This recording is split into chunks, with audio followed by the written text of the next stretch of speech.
Yn anwyl gyfeillion, dyma'ch cyfarch chi unwaith yn rhagor trwy'r cyfrwng hwn.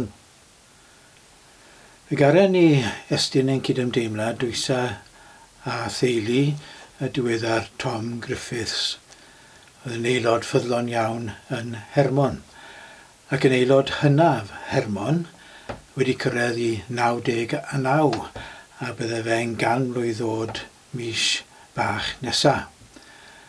Ond nid fel ni y bu hi wrth gwrs ac fe fi farw yn ystod yr wythnos. Ein cydymdeimlad a Mrs Eirwen Griffiths i chwaraenyfredd a'i theulu a dymunwn pob bendith i chi yn eich colled ac yn eich galar. Fe garen ni ystyried yr hyn a ddywedwyd wrth y bugeiliaid cyn iddyn nhw ddechrau ar eu taith i Fethlehem i weld y baban newydd yn edig. Nawr mae'r stori mae'n gyfarwydd iawn i bob un ohono ni, ond eith e ddim drwg i ni i ddarllen y stori unwaith yn rhagor, a gai ofyn i chi sylwi wrth y mod i yn darllen rhan o'r stori, na i ddim darllen y cyfan, rhan o'r stori, ar y teitlau sy'n cael ei defnyddio i ddisgrifio y baban a aned. Yn yr un ardal, yr oedd bugeiliaid allan yn y wlad yn gwarchod i praidd liw nos, a safodd angel yr arglwydd yn ei hymyl, a disgleiriodd gogoniant yr arglwydd o'i hamgylch, a daeth arswyd arnynt. Yna dywedodd yr angel wrthynt, peidiwch ag ofni, oherwydd wyle yr wyf yn cyhoeddi i chi yn newydd da am lawenydd mawr a ddaw i'r holl bobl. Ganwyd i chi heddiw yn nhref Dafydd waredwr. Yr hwn yw'r Meseia, yr arglwydd. A dyma'r arwydd i chi. Cewch chi diryn bach wedi rwymo mewn dillad baban ac yn gorwedd mewn preseb. Yn sydyn, ymddangosodd gyda'r angel dyrfa o'r llun efol, yn moli Duw gan ddweud gogoniant yn y goruchaf i Dduw ac ar y ddeiar tangnefedd ymhlith dynion sydd wrth i fodd. Pan bod Luc yn sgrifennu'r stori yna, mi roedd e'n defnyddio iaith bwrpasol wrth gwrs, ac yn fwriadol yn defnyddio ieithwedd oedd yn perthyn i'r oes honno, ond nid i'r byd crefyddol yn unig. Oedd yn ieithwedd oedd yn perthyn i'r byd gwleidyddol yn ogystal. Ac mae'n bwysig yn bod ni'n cofio hynny. Mae Luc yn gwneud datganiad arbennig iawn, datganiad chwyldroadol iawn yn y stori yma. Yn gyntaf, mwyn gallu deall ergyd y neges yr angylion yn well, mae angen i ni ofyn, wel, pwy oedd y bugeiliaid yma? Pa fath o bobl oedden nhw? Nawr, mi'n siŵr bod chi wedi clywed gan sawl un yn pregethu ar yr adran yma, neu darllen esboniadau ac yn y blaen sydd yn cyfeirio at y bugeiliaid fel gweithilion cymdeithas, pobl anonest, pobl na allir mo'i trysto ac yn y blaen. Ac oedd mae elfen o wir yn hynny, ond nid dyna'r gwir i gyd o bell ffordd. Pobl oedden nhw oedd yn perthyn i genedl ac yn perthyn i ddosbarth yn y genedl honno o dan orthrwm, yn cael ei gorthrymu gan y Rhufeiniaid ac yn cael ei gorthrymu gan Herod, oedd yn gweithredu ar ran y Rhufeiniaid, wrth gwrs, yn y Jwdea yn y cyfnod hwnnw, ac yn Jwdea y digwyddodd hyn. Pobl oedd y bugeiliaid oedd yn perthyn i haenau isa cymdeithas, ac mae haenau ucha cymdeithas erioed wedi edrych lawr i trwynau'r haenau isau ac yn gweud i bod nhw'n bobl na allir mo'i trysto ac yn y blaen ac yn y blaen ac yn y blaen. Dyna yw'r agwedd ffroen uchel yr rhai sydd mewn grym a'r cyfoethog tuag at y trodion eriod. Ac mae y bugeiliaid yn dod mewn i'r garfan y trodion. Pobol digon posib oedd wedi cael eu troi mas o'i tiroedd oedd rhain, gallen nhw wedi bod yn ffarmo tiroedd, ond o dan y drefn Rufeinig, ac mae tipyn o ymchwil yn cael ei wneud ar hyn o bryd mewn i'r maes yma, i'r drefen economaidd yn y rhan o'r byd, ac mae yna gasgliadau hynod o ddifyr a diddorol yn dod i'r golwg. O dan y drefn Rufeinig, mi roedd y cyfoethogion yn mynd yn gyfoethocach. Ac mi roedd y cyfoethogion hynny yn byw yn Jerwsalem, yn Judea ac yn Palestina yn y cyfnod hwnnw. Ac o'n nhw'n perthyn i haenau ucha'r gymdeithas oedd yn ymwneud â'r deml ac yn y blaen. Nhw oedd y bobl grefyddol a'r choffeiriad ac ati a'r ysgrifenyddion a'r bobl bwysig yn y byd grefyddol yn ogystal â ymhalas Herod, bobl oedd yn cynghori Herod ac ati y bobl bwysig yn y drefen wleidyddol. Nhw oedd y cyfoethogion, nhw oedd y bobl oedd yn cael yr arian mawr. Oedd y bugeiliaid ddim ymhlith ar hynny.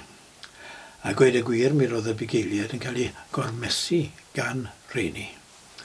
Ac yn nhw, fel yma pobl sy'n perthyn i'r garfan yna, y gorthrymedig ym mhob oes, yn ysu ac yn dyheu ac yn cael ei ryddhau o'i cyflwr trist. Ac o cael gwybodaeth bod yna waredwr, neu achubwr, neu iachawdwr, yn dod i'w plith nhw, yn codi calonnau nhw'n ddifrifol, ac yn rhoi gobeith mewn i'w bywydau nhw ac ati. Nawr, mae rhaid cofio'r cefndir hynny. Mi roedd y cyfoethogion yn Jerwsalem yn ei gorthrymu nhw ac yn ei gormesu nhw.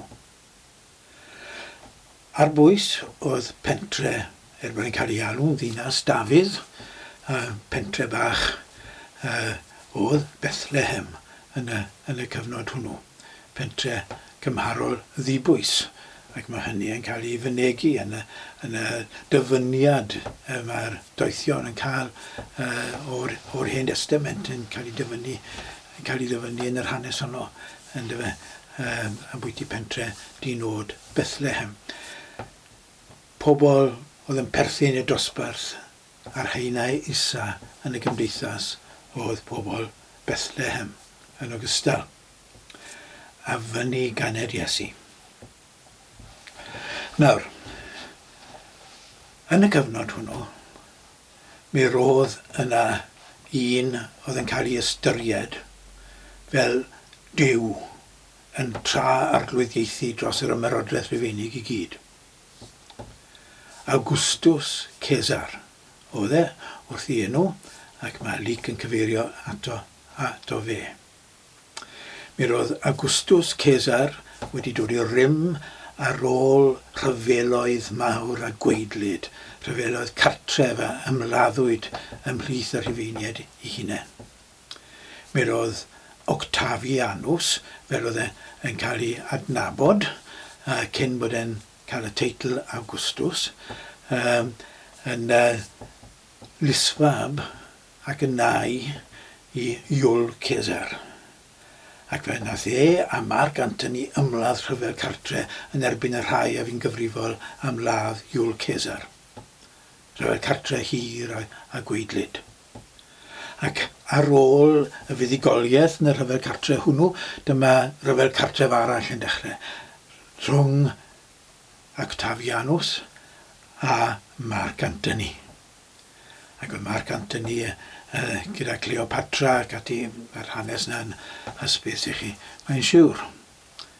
Ac fe nillodd Octavianus fel cartre hwnnw yn ogystal.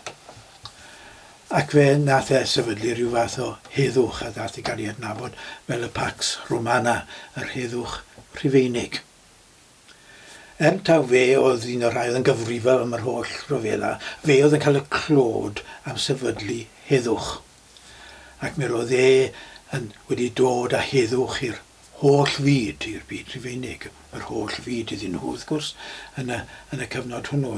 Dim Mae'n arall yn bwysig, o Persia ddim yn bwysig, India ddim yn bwysig ac yn y blaen. Y byd Rhufeinig oedd yn bwysig yn ei golwg nhw.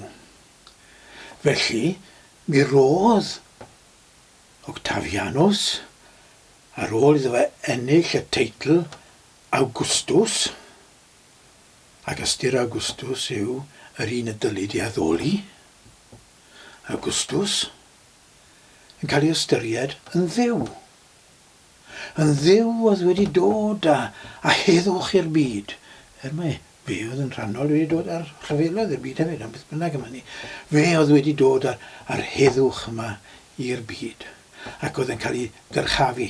Ac un o deitlau Awgwstws, heblaw Awgwstws, oedd mab Duw. Oedd yn cael ei ystyried yn fab i Iwl Cesar, ac oedd Iwl Cesar yn cael ei ystyried yn dduw. Mab Duw ac yn dduw. Ac mi roedd hefyd, oherwydd bod e wedi dod a heddwch i'r byd yn cael ei ystyried fel rhyw fath o dywysog tangnefedd, dywysog heddwch. Un oedd wedi llwyddo i gael y cyfan yma. Ac oedd e wedi llwyddo i gael llewyrch economaidd i'r ymerodraeth ac yn y blaen. Ac mi roedd y bobl yn yr ymerodraeth Rhufeinig yn ei ystyried fel bod rhyfeddol ac yn ei addoli fe. Mi roedd cerfluniau ohono fe yn cael ei codi ym mhob dinas a pob tref trwy'r ymerodraeth. Oedd pawb yn meddwl y byd ohono fe. Mewn un man yn Twrci, fe fuon nhw'n trafod a dod i benderfyniad ynglyn â beth i'w wneud ynglyn â'r dyn rhyfeddol hwn. A dyma datganiad a wnawn yn y flwyddyn 9 cyn Crist. Gan fod, a sylwch ar yr iaith, gan fod rhagluniaeth sydd wedi trefnu'n ddwyfol ein bodolaeth, wedi cyfeirio i hegni a'i sêl drwy ddwyn i fodolaeth y daioni perffaith yn Awgwstws. A lanwyd o fendithion ganddi lles y ddynoliaeth, a'i osod drosom ni, a'n disgynyddion fel waredwr. Yr un ar oes ddiwedd ar ryfel, ac a fydd yn trefnu heddwch, Cesar.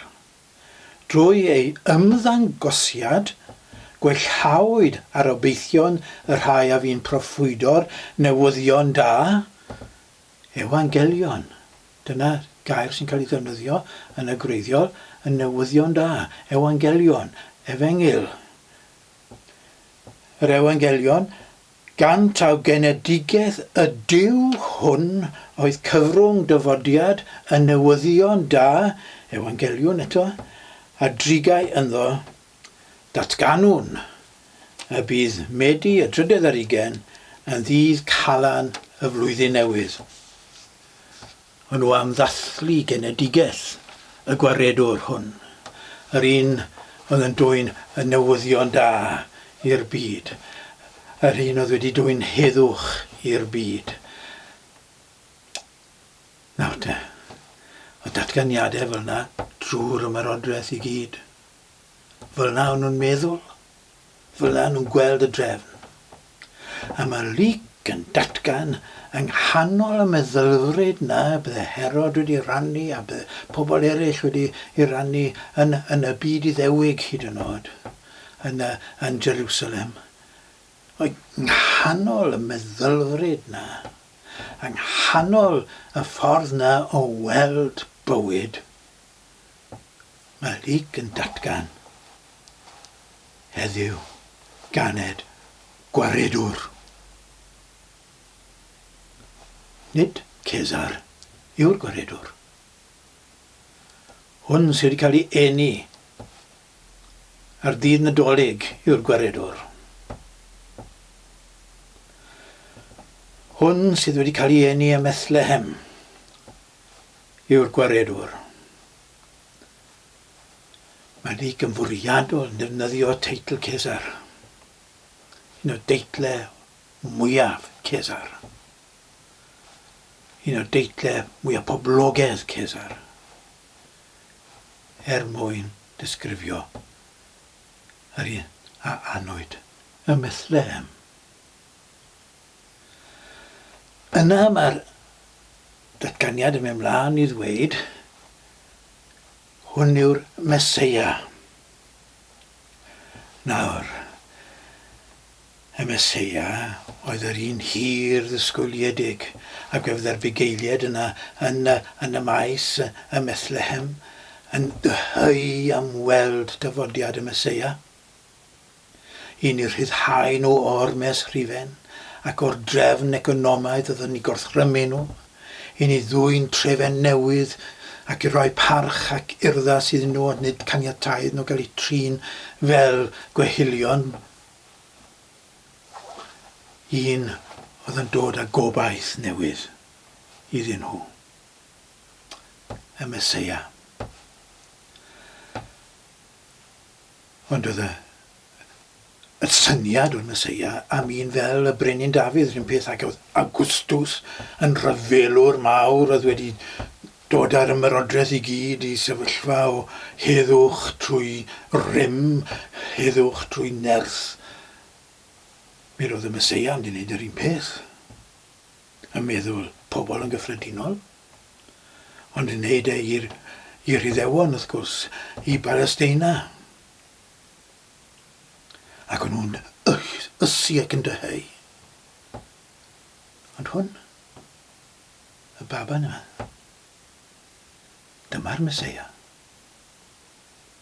Cyn bod unrhyw fath o brawf i fod yn rhyfelwr fel Dafydd, i fod yn gryf ac yn gadarn ac yn gyfoethog, mae e'n dlawd, yn wan. Yn fel yna'r Meseia. Ymhlith y clodion, ymhlith y gweiniad. Fyna mae cael canfod waredwr Duw a gwaredigaeth Duw. Yr arglwydd. Yr arglwydd oedd Cesar yn y drefn Rufeinig. Yr arglwydd oedd Duw yn y drefn Iddewig. Nid Cesar yw'r arglwydd. Duw yw'r arglwydd sydd wedi dangos ei hunan, wedi ymgynadoli, wedi dod i ni, yn ein plith ni, un ohonom ni, yn Iesu Grist. Diolch i ti am y datguddiad rhyfeddol hwn ohono ti, o Dduw, y datguddiad yma yn Iesu, sydd yn herio ni i gyd, fel mae lyc yn herio'r awdurdodau yn ei oes. Gad i ninne cyflwyno'r neges yma i herio gwerthoedd y byd yn ein hoes ninne. A gyfynwn am dy help i ni allu gwneud hynny yn enw Iesu. Amen.